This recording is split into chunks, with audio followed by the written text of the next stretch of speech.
बुजुर्ग थे, वो गली से गुजर रहे थे। एक शराबी को देखा कि वो गंदी नाली पर पड़ा था, नशे में धुत, हालत गैर हुई है। इंसानी नाते उस पर तरस आया, उसको वहाँ से उठाया, उसका मुंह धोया, उसके घर छोड़ाए। खैरात हुई। सहरी के वक्त, तहज्जुद के वक्त वो मस्जिद में गए, वो बुजुर्ग, जैसा उनकी आदत थी। तो देखा कि उनसे पहले आज कोई शख्स तहज्जुद के मुसल्ले पे बैठा है और नवाफिल अदा कर रहा है। बड़ी हैरत हुई। देखा तो ये वही शख्स था जिसको आज दोपहर को गंदी नाली से उठा करके उसका मुंह धो करके उनके घर छोड़ के आए थे। तो हैरत से कहा, बारे इलाहा, तेरी कुदरतों के रंग, ये आज ही तो मैंने शराब खाने से बाहर गंदी नाली पे पड़ा हुआ देखा।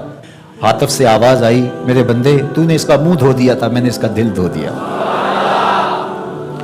तो जब कोई शख्स अपना मुंह धोता है, अपने हाथ धोता है, तो अल्लाह उसके गुनाह धो डालता है। तो ये निस्फुल ईमान है, ये आधा ईमान है। हमारे दीन ने हमें सफाई का, सुथराई का, पाकीज़गी का, इफ़्फ़त का, पाक दामनी का हुक्म दिया है। अगर आप मुझसे पूछें कि इस्लाम का दूसरा नाम क्या है, तो मैं कहूँगा इस्लाम का दूसरा नाम दीन तहारत है। उलमा ने लिखा कि एक तहारत मानवी होती है, एक तहारत हिस्सी होती है।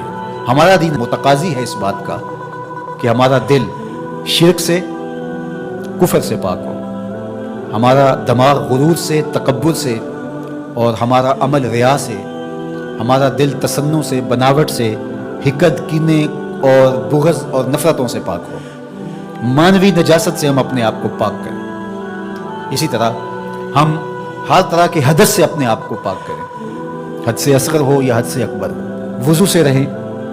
वज़ू पर वज़ू करना मुस्तहब है और ये कुर्बत इलाही का ज़रिया है। और हर वज़ू के साथ मिसवाक करना मुस्तहब है। और अगर मिसवाक नहीं है तो आप उंगली के साथ अपने दांतों को साफ़ करें। गुस्ल वाजिब हो वो तो करना ही करना है, लेकिन रोज़ाना की बुनियाद पे सफाई हासिल करने के लिए गुस्ल किया जाए, मुस्तहब है। नमाज के लिए आपके लिबास का साफ़ होना भी शर्त है, आपके जिस्म का पाक होना भी शर्त है। हद से अकबर और हद से असगर से पाक होना भी शर्त है। और जहाँ खड़े होकर नमाज पढ़ रहे हैं उस जगह का पाक होना भी शर्त है। मुझे बताइए कोई ऐसा पाकीज़ा दीन आपने देखा है? इससे बढ़कर क्या कि जब तुम इस दुनिया से रुखसत होने लगे और तुम्हारे बदन को मिट्टी के सुपुर्द करने लगे और वो बदन मिट्टी खा जाएगी, लेकिन कहा कि इसको भी ज़रा गुस्ल दे के भेजो, इसको चिट्टे लिबास का कफन दे के भेजो। ये वहाँ पेश हो रहा है तो पाकीज़ा बदन के साथ। तो ये हमारा दीन है जो हमें सफाई का, सुथराई का हुक्म देता है। अपने माहौल को पाक रखें, माहौल को सुथरा रखें। दुनिया के ऊपर बसने वाली कौमें जब तरक्की की राहों पर गामजन होती हैं तो वो इन चीज़ों का बहुत ख्याल रखती हैं। हम जब तरक्की की राहों पर गामजन थे तो उस वक्त हमारी सुथराई की, हमारी पाकीज़गी की, हमारी इफ़्फ़त की मिसालें दी जाती थी। जब पेरिस की गलियों में कीचड़ था, बगदाद उरूसुल बिलाद कहलाता है। आज मुस्लिम दुनिया के शहरों की कहानी देख लीजिए। कहा जाता है फलां एशिया का गंदा तरीन शहर है, फलां दुनिया का गंदा तरीन शहर है।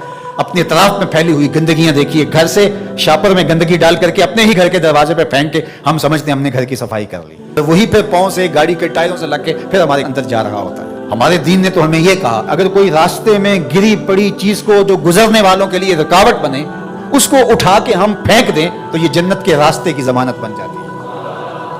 और हमने 8 फुट की गली में 3 फुट की थड़ी पक्की डाल दी। हमने जनरेटर बाहर लगा दिया, हमने घर की मोटर बाहर लगा दी। अगर हमारे घर के पास कोई खाली प्लाट मौजूद है तो वो गंदगी का ढेर बन गया है। घरों के अंदर हजारों अखराजात हैं लोगों के, 20, 25, 30 हज़ार रुपया माहाना खर्चा तो आम घर का है, लेकिन जो उमरा हैं 2-2, 4-4 लाख रुपया उनका माहाना खर्चा है। तो जहाँ इतना खर्चा हर बंदा अपने घर में कर रहा है, तो सिर्फ 1-1 हज़ार रुपया डाल करके अपनी गली की सफाई का एहतमाम नहीं कर सकता, अपने छोटे से मोहल्ले की सफाई का एहतमाम नहीं कर सकता। अगर वो कर ले तो 1,000 रुपये उसको बिजली का बिल बच जाए, वो जो रोज धोता है अपने घर को, और यही गंदगी पाँव से लग के अंदर जा रही होती है। अगर मोहल्ला साफ होगा तो ये नहीं जाएगी, उसका अपना फायदा है, उसका 1,000 रुपया फिर भी बच जाएगा। लेकिन हम इसको करने के लिए तैयार नहीं। अपने घर को साफ कर लिया और बाहर गंदगी डाल दी, और दूसरे ने भी अपने घर को साफ कर लिया, बाहर गंदगी डाल दी। रास्ते के अंदर गाड़ी खड़ी कर देना, चलते राह के अंदर रेत मट्टी फेंक देना, और फिर 2-2 दिन उसको उठाना ही ना, लोग अजियत से गुजरते, कोई बात नहीं। किस तरह का मुआशरा बन गया हुआ है। किस तरह बंदा गवारा करता है कि उसने सड़क पे मोटरसाइकिल खड़ी की हुई है और पीछे ट्रैफिक रुकी हुई है, और वो मजे से जो है वो अंदर से कुल्फी ले रहा है, कोई और चीज ले रहा है, और लोग हारन बजा रहे हैं, वो कहता है बैठ जाओ, तनु आगे लगी है। वो कहते हैं उसने भी तो रोका हुआ था, मुझे क्या है। अजीब कहानी है भाई। क्या ये एक مسلمان کا طریقہ یہ تو ایک اچھے انسان کا طریقہ بھی نہیں. مسلمان تو اس سے اوپر والے درجے کا شخص ہوتا ہے. اچھا انسان ہونا بہت بڑی بات ہے, اچھا مسلمان ہونا تو اس سے بڑی بات ہے.